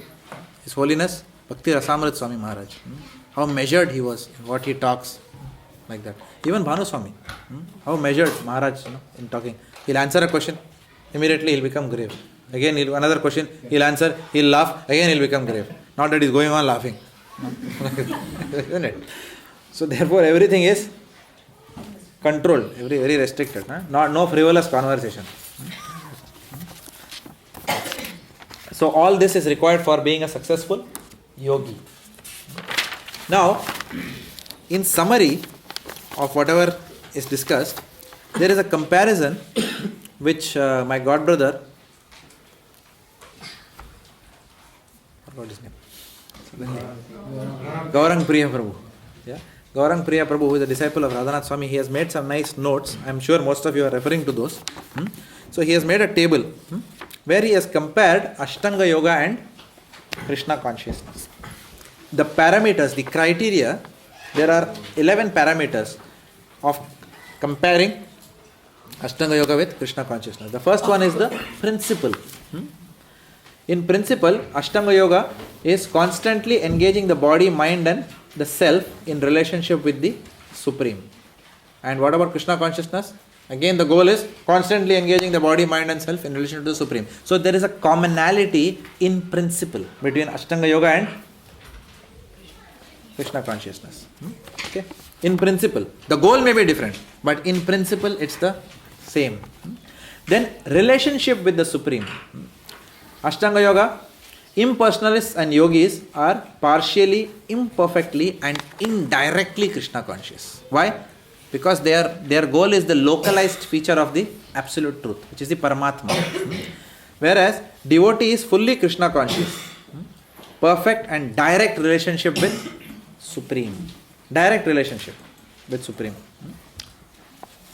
Whereas they have an indirect relationship with the Supreme. Place of practice. Where do the Ashtanga yogis go? They live alone and go to a secluded place to avoid disturbance by external objects. Whereas a devotee, where does he live? Stays in good association always. Avoids unwanted association. Thus remains aloof from material things. That is why we sometimes request and recommend to devotees, come closer to the temple if you can. Especially if you are staying too far off, then we request devotees to come, move closer to the temple. It matters a lot. It makes a lot of difference if we live closer to the temple. Of course, sometimes because of our job, because of so many things, because of children's schooling, we can't immediately remove everything and then okay, let's go closer to the temple. There are very good devotees who are also staying very far away from the temple. For example, Asitarade Prabhu is one such devotee. Very fixed up. But he does his own Mangalarati at home every day. Very high standards. Srinathji worship, Gaur Nitai worship. And the way he has brought up his son, Sri Niketan Prabhu, Sheel. Fantastic. Very successful in making the son a Krishna conscious child. In fact, he is an inspiration for the entire congregation. For Aditya also. That's why I sometimes tell Sri Niketan Prabhu, don't always keep your hand on Aditya. That is exactly the best thing for our child. Where the child is in love with a devotee of the Lord, the pure devotee of the Lord. He has got a lot of affection for Vedvyas Priya Swami Maharaj. And that affection has enabled him to tide over the teenage years. Prasanga majaram pasam atmana kavayo viduhu. Sa eva sadhushu krito moksha dvaram apavritam. Affection will be there. Attachment is there in our heart. If that attachment is channelized towards a pure devotee, then that attachment opens the door to liberation. If we don't channelize attachment towards a pure devotee, then there will be other objects of attachment for all of us, including our children. Therefore, Asita Radha Prabhu has done an amazing job in terms of building that, exposing his children to saintly personalities at a very early stage in life. Which is what many devotees in Melbourne are also doing. Especially if you have a male child, then exposing them right from childhood to many sannyasis, even female child. Same thing. For example, if you see Chandrasekhar Prabhu, exemplary children, Abhishek Prabhu and Shweta Mataji, both of them since childhood intense attachment to Bhurijan Prabhu, and that is what has sustained them also through their teenage years. And today Abhishek Prabhu, despite a very high, Abhishek Prabhu is an achiever in studies, very high, VC score, very he got what is that, actuarial studies, which requires a very high level of academic achievement in Melbourne. And then after all that, now he has gone to Pune to become a brahmachari under Radhesham Prabhu, like that. Okay, so this is exactly the a model son, if you like, where academic achievement is there, but at the end of the day not forgetting the goal of life. Academically also very good, spiritually also very good, best. So we have got these examples in our own congregation. But what is a common thread? It is the attachment to a pure devotee, attachment to Bhurijan Prabhu. That is a common thread, both the children, like that. So therefore, whether we have a boy or a girl child, then we must try to expose them to maximum sannyasis. Sometimes even we are doing that. My Aditya, every time Bhurijan Prabhu's Vyas Puja comes, some poetry he has to write, compulsory, like that. Write some poem, send that occasional emails to Bhurijan Prabhu. Even when Bhakti Rasamrit Maharaj was there this time, when I was driving Maharaj to Mill Park program, I requested Maharaj, and I shut my mouth. Yamuna Lila also quiet, I also quiet. Maharaj and Aditya will have a conversation, that's all, in the car. So Maharaj was asking Aditya, and Maharaj was advising Aditya, very lovingly. He can do it. Because the last person a child listens to in teenage years is who? Parents. And we are fools if we think that we can chastise them and control them. Not possible. It's not going to work. And that year is very difficult. We can see the clear transition. The same child who was very obedient will suddenly become very different in the behavior. So what we can do, the only thing we can do is, okay, third person. Usually in Karmi life, it is the uncle who does it. Uncle or friend, the neighbor, Ramachandran uncle will come. When I was a child, when my father used to tell, then that Ramachandran uncle will come upstairs. Hey, you are such a bright person. Uncle told me I am very bright. I'll study, I'll study. When my father told me study, then I'll go and play cricket. But when Ramachandran uncle tells me, then I will study. Correct? So it's always the other person who tells, then it makes some sense. Correct? So that other person in a devotee is who? The spiritual master. Then the spiritual master, the realized persons, they tell like that. They will guide. So just their love and affection will tide us through. In fact, for girl children also, it's a very good idea to be in touch with someone like Devaki Mataji or Urmila Mataji. She's a great inspiration. So if you have a girl child, then you can develop that link and association right from childhood. Even if it means that if you have a daughter, many of our devotees are now having daughters, right? Every other day. Yesterday, Nagesh Prabhu's wife also delivered a daughter, like that. So if you have a daughter, then all the parents, they can pool in money and they can invite Urmila Mataji. Come here, Mataji. Please give us your association for 2 weeks. Sponsor her visit and do a seminar only for children. Go out on a retreat. We have to come up with innovative methods. Otherwise, Kali Yuga is very dangerous, like that. So therefore, proper association. So the place of practice for a devotee is what? For an Ashtanga yogi, it is a secluded place. But for a devotee, it is a place which is crowded with devotees. Not secluded place. Secluded place is most dangerous for a devotee. Right? Even Bharat Maharaj, he went to secluded place and fell down. His mind went to a deer. He was on Bhava Bhakti platform. But secluded place means he lost his sadhana. Okay. Then next is, fourth parameter is mind control. Mind control is the first business of any transcendentalists. So an Ashtanga yogi struggles hard to fix the mind on the super soul. He struggles hard. He has to do so many things before which he can actually do meditation. But a devotee always thinks of Krishna and never forgets him. Concentration of mind on the Supreme is something which a devotee does right from beginning. And that is the state of Samadhi. So devotee is practicing Samadhi right from the word go. Like that. Fifth aspect is consciousness, free of desire and possessiveness. Consciousness. What is the consciousness of an Ashtanga yogi? A prerequisite to practice the Yoga Rudha stage in perfect determination. One should not hanker after unnecessary material things that entangle him by feelings of material possessiveness. So, not being possessive is an entry criteria for Ashtanga Yoga. It's a criteria. Whereas for a devotee, Krishna consciousness, by doing Krishna consciousness, automatically what do?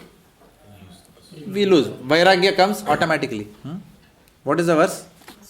Vasudeve Bhagavati Bhakti Yoga Prayojitaha Janayati Asu Vairagyam Jnanam Chayad Ahetukam. Jnanam and Vairagyam will come automatically when you practice bhakti. No external endeavor. Manner of sitting, not too high or not too low for an Ashtanga yogi. Deer skin, pusa grass, straight posture, vision should be on the tip of the nose. Whereas thankfully in Krishna consciousness, no such problem. You can sit high, low, wherever you want. You can put 10 mats under yourself to sit. In the morning, devotees, I also do it nowadays. 1 mat below, 2 mats rolled, 1 here, 1 up. You can sit in various poses. No problem. At the end of the day, do whatever required to chant the holy name attentively to overcome your bodily problems. Celibacy. Celibacy is a must for jnana and dhyana schools. Whereas only in Krishna consciousness do we accept there is a concession for grihastha ashram. However, it still means that we have to practice grihastha brahmacharya. It doesn't absolve us of that responsibility, but still there is a concession. Whereas there is no concession on celibacy in Ashtanga Yoga. Fearlessness. There is no question of fearlessness in Ashtanga Yoga.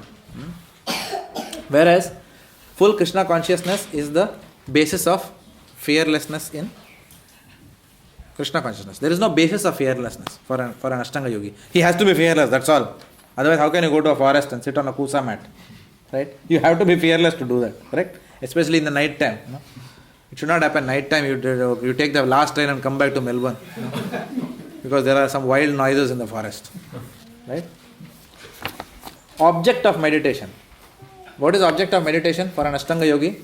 To see Vishnu Murti in the heart, an expansion of Krishna, the localized aspect. Whereas a devotee sees Krishna everywhere, inside the heart and outside the heart and everywhere. Because the Lord is, at the end of the day, the Lord is everywhere. Yata mahanti bhutani bhuteshu chavacheshvanu pravishtani apravishtani tatateshu nateshvaham. This is one of the Chatushloki of the Srimad Bhagavatam. The Lord says pravishtani, I enter as well as I don't enter. I am everywhere. I am inside everything and I am simultaneously outside everything. This verse I by-hearted in Hema Gauri Mataji. So you remember Mataji that day? We were by-hearting. You used to come for Bhakti Vaibhav. I by-hearted in your house. Pravishtani, apravishtani. We used to discuss that in your house. Yeah, over avocado milkshake. Okay. Goal of life. Goal of life. Krishna. What is the goal of life for an Ashtanga yogi? Paramatma realization. To see the Lord who is in the heart of every living entity. And whereas, what is the goal of a devotee? Krishna himself, the Supreme Personality of Godhead. Bhagavan, not Paramatma. And what is the result? The ultimate goal which you get out of the yoga practice? In Ashtanga Yoga, what is the benefit? Cessation of material existence. And also, it is mentioned, kingdom of God achieved only by one in perfect understanding of Krishna. Eventually, an Ashtanga yogi will also attain the kingdom of God, but he has to practice bhakti. Because the Paramatma inside the Ashtanga yogi's heart, which when realized, will guide that Ashtanga yogi to a Chaitya Guru. To a Guru. Paramatma is the Chaitya Guru. Paramatma will direct towards a Guru, who when the Ashtanga yogi eventually serves, then he attains Bhagavan realization. Is it clear? Jignesh Prabhu, clear so far? But I have a question. immediate next life, what? Ashtanga yoga. One more lifetime. For Bhagavan realization, you have to come and serve a pure devotee. So he will born as a devotee or Born in a family which is very conducive to, born in a situation which is very conducive for bhakti. The Lord arranges. But still the Ashtanga Yogi has got a free will also. He can misuse that also. Not children of devotees do not necessarily become devotees. But the environment is given for that child to be born in a devotee family. But free will is never taken away by the Lord. Sorry, did I answer you or no? yes, sir. Who will ever take to Ashtanga Yoga? There's no taste in it. It's so, so simultaneously, Bhakti Yoga was always there. So when given a choice, Bhagavad Gita has only been repeated again. It has always existed. So who will ever take to this? People who want to argue will take to Ashtanga Yoga. Yeah, there are enough people. You start a Bhakti Vriksha program, you will realize. You will say chant and you will go back to Godhead. What about Ashtanga Yoga? Somebody will come in your class. The all knowledgeable person who's come now. Participate in the class. Yeah, it happens. For Kali Yuga it's not recommended, but in the past though, Bhakti Yoga has always been there. Oh, in the past, who used to do Ashtanga Yoga? Yeah, why will they take to it when the knowledge is available that Bhakti Yoga is to... Yeah, because some people can practice Ashtanga Yoga. See, there is always a question of everyone has certain aptitudes. Why somebody takes mechanical engineering? Correct? Even when the chips are down, in manufacturing is down in Melbourne, but still somebody will take mechanical engineering. Why? Because of aptitude. So even when some other Bhakti Yoga process is there, because you like doing meditation, you have that nature in you, where you can go and do meditation for a long time. So then such people will take to Ashtanga Yoga, like that. So the result for ultimate goal for a devotee is what? Devotee is a perfect yogi, because he is always absorbed in Krishna's service and has perfect understanding of Lord Krishna. Okay. So which verse were we on? You're on 18 now? Okay. When the yogi, by practice of yoga, disciplines his mental activities and becomes situated in transcendence, devoid of all material desires, he is said to be well established in yoga.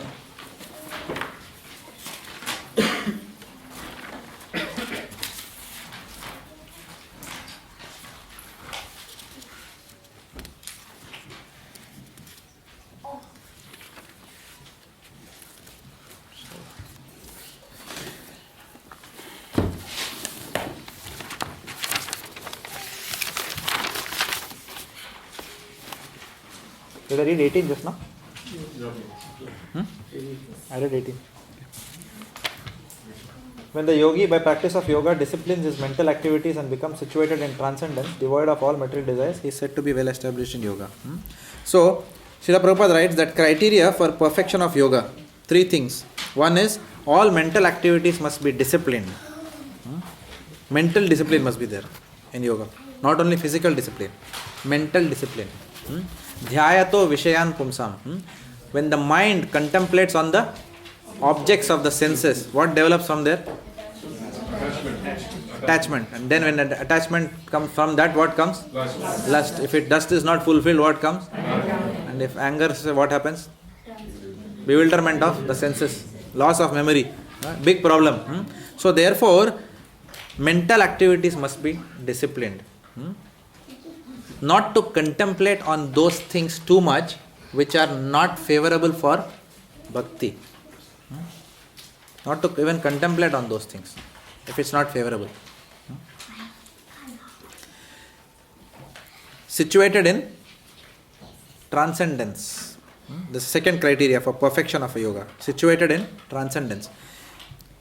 This not contemplating mentally on activities, the first point. I thought first I will not elaborate, but I think it's worth elaborating that.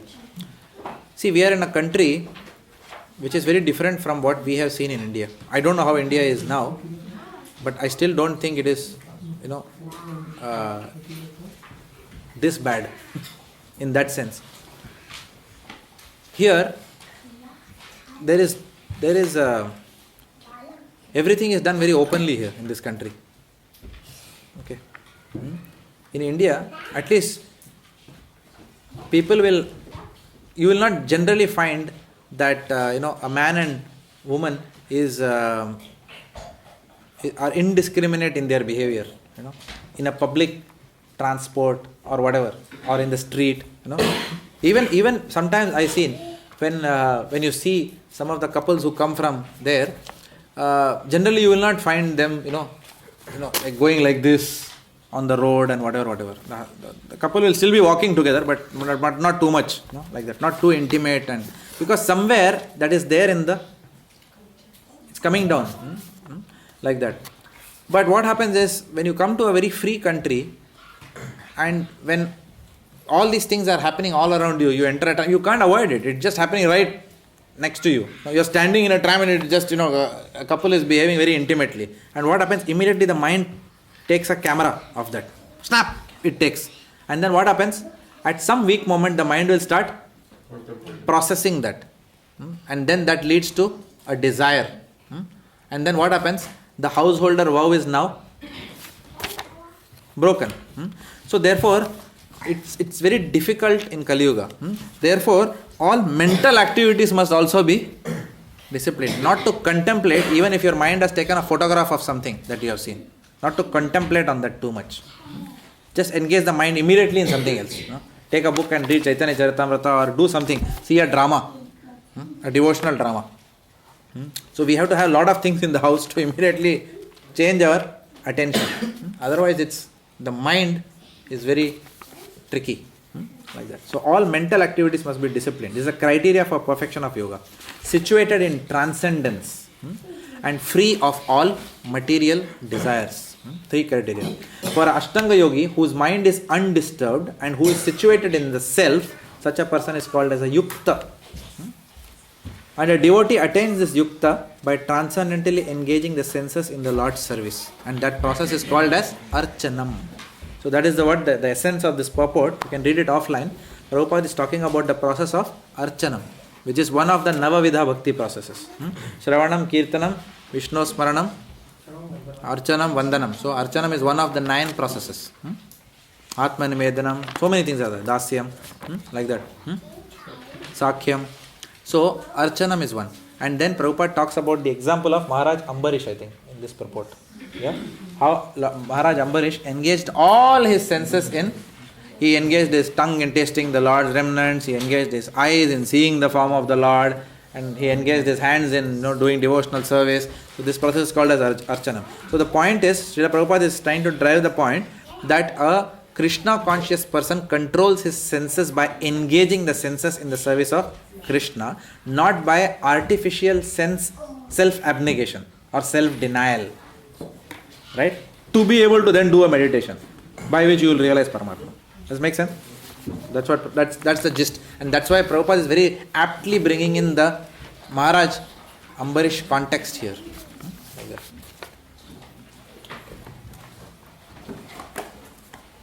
Okay, 19. As a lamp in a windless place does not waver, so the transcendentalist whose mind is controlled remains always steady in his meditation on the transcendental self. In the stage of perfection called trance or samadhi, one's mind is completely restrained from material mental activities by practice of yoga. This perfection is characterized by one's ability to see the self by the pure mind and to relish and rejoice in the self. In that joyous state, one is situated in boundless transcendental happiness, realized through transcendental senses. Established thus, one never departs from the truth, and upon gaining this, he thinks there is no greater gain. Being situated in such a position, one is never shaken, even in the midst of greatest difficulty. This indeed is actual freedom from all miseries arising from material contact. So Srila Prabhupada is giving a huge purport. You can read that offline. But essentially what Srila Prabhupada is talking about here is, Srila Prabhupada is illustrating the experience of a perfect yogi who has attained the Brahman platform. Or he is talking about the person who is Sthita Pragya. We saw Sthita Pragya, right? In 2.54. When we are doing second chapter, we saw Sthita Pragya. So Srila Prabhupada is talking about that. Prabhupada is talking about the realizations of a person who is already in the Samadhi platform. Here. Freedom from miseries arising out of material contact. What kind of experience does a successful Sthita Pragya go through? Who has perfected Ashtanga Yoga. So, there are 4 things which are given. The first is happiness. An Ashtanga Yogi experiences immense happiness when he attains the goal. Because he is having direct experience of the soul and the super soul within the heart. Because he has attained Paramatma realization. So he has direct experience of the soul and the super soul. So he has already realized he is not the body. On top of that, he has also realized the super soul within the heart. So he is very happy. It's a very blissful state, like that. Such a person is fixed up. He never departs from the truth. Such a person thinks that this is the, he knows that this is, he thinks that this is the highest gain that he has had. Over all other gains which an Ashtanga Yogi might have had, which is Ashta Siddhis and so on and so forth, an Ashtanga Yogi, when he realizes Paramatma, he realizes that this is the highest gain. One thinks that there is no greater gain possible beyond this. And then in such a situation, an Ashtanga Yogi who is successful is unshaken even amidst great difficulties, because he has attained Paramatma realization now. Right?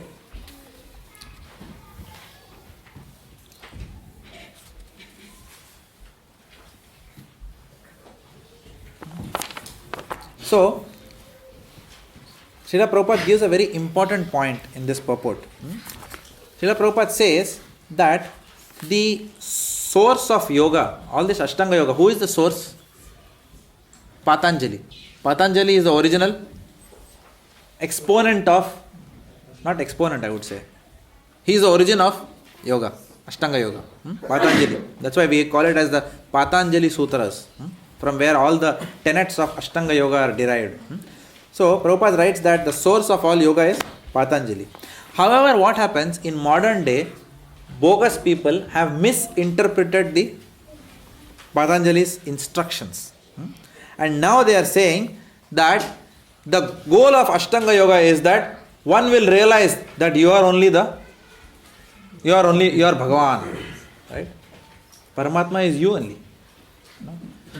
The soul, when it realizes that it is Paramatma, then that is called as Paramatma realization.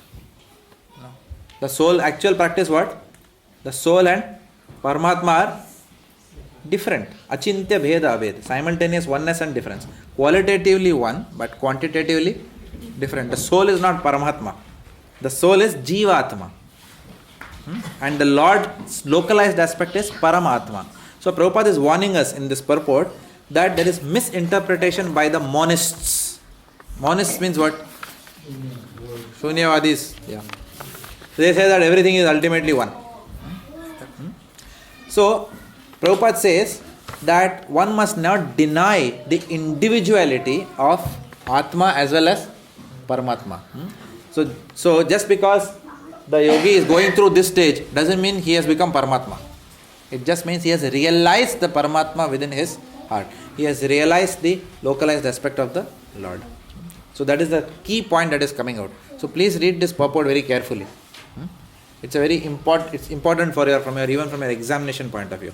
Whenever Srila Prabhupada writes a long purport, generally that means that's a very important verse. So please read it. Now, a devotee also attains the same state of samadhi, but the process is much easier. So, what are the 4 things we saw? Happiness, being fixed up, considering it as the highest gain, and being unshaken. Right? We saw this. And now, a devotee also attains this happiness. That is called as Sandharananda Visheshatma. In Nectar of Devotion, if you read, Bhakti has got how many characteristics? 6 characteristics. What are the characteristics of Bhakti? First is Klesha Agni, then Shubhada, then Sudurlabha, Sandharananda Visheshatma, Moksha Lagutakrita, and Krishna Akarshani. Not in that same order. The order is slightly different. Moksha Lagutakrita comes much before, right? So the first 2 of them are characteristics of Sadhana Bhakti. 2 are characteristics of Bhava Bhakti, and 2 are characteristics of Prema Bhakti. When we read Nectar of Devotion, we will come to that. But please understand that the happiness which the Ashtanga yogi is experiencing is also experienced by the devotee, which is called as Sandrananda Visheshatma, transcendental bliss. A devotee is also fixed up and never deviates from the truth. What is that quality? It's called as Shubhada. Shubhada means all auspiciousness. By following the practice of bhakti, a devotee develops all the good qualities of the demigods. So devotee therefore never deviates from the truth. Highest gain. Highest gain is what? That which is Sudurlabha, rarely attained, which is Krishna Prem. A devotee also knows that he has attained something which is very rare, like that. Unshaken amidst even great difficulties. Amidst great difficulties, what is our immediate prayer? Oh my Lord, please take me away from this material world. I don't want to come back to this place. And what does a devotee do? Moksha Lagutakrit. He derides the conception of liberation. Right? Amidst great difficulties also, a devotee does not pray, a pure devotee does not pray for liberation. In fact, what the devotee says is that, oh my dear Lord, if you are happy by me going through these difficulties, let it be as per your plan. Tathenu kampam sushimikshamana. Bunjan eva atma kritam vipakam. Then what happens? When a devotee, despite all these difficulties, does not pray for liberation, rather accepts all this and still keeps on offering obeisances to the Lord, thinking that, oh my dear Lord, I deserved worse, but you have only given me a token reaction. When he thinks like that, then that liberation becomes his rightful claim. So, moksha lagutakata, deriding devotion. So if you see all these four things, happiness, fixed up, highest gain and unshaken things, they are all relevant even in the realm of, they are all benefits of bhakti which automatically come, which an Ashtanga yogi is also getting now.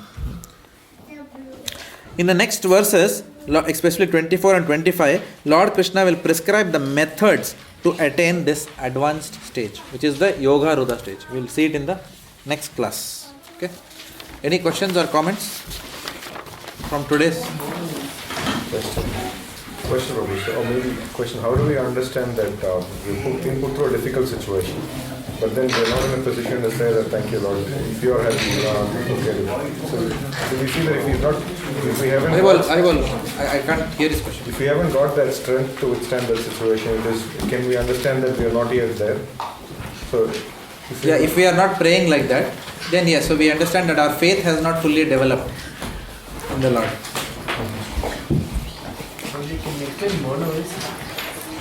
Mono means one. The concept of one is monoism. Who says that? Huh? Who says that? Mayavadis. Mayavadis say Paramatma and... But they say they are God, then how can they be mono? Pardon? They say they are God, don't they? Yeah, they are God, so monoism. There is one God, that is me only. And all of us. They say all of us are one. At the end of the day, they are talking about Brahman, because all of us are Brahman at the end of the day. Brahman is the source of Brahman, soul is Brahman, right? But they don't understand that there is Brahman and there is Parabrahman. Parabrahman is that source of, that reservoir of Brahman, that is Bhagavan. So they don't understand that. He claims that he is the doer. Pardon? He claims that he is the doer in that case. Mayavadi. Is monoist and impersonalist are the same? Monoist and impersonalist, yeah, in one sense they are the same. Impersonalist can be of two kinds. One is Mayavadi and one is Brahmavadi. So usually, monoist is usually talking about Mayavadis. Brahmavadis need not be called as monoist. They are just more attracted to the impersonal form of the Lord. That's all. But Brahma Bhuta Prasannatma na sochati na kankshati sama sarveshu bhakteshu mad bhaktim labate param. From that platform, one can still attain the love of God. So in that sense, they are different than Mayavadis. So this is talking specifically about Mayavadis.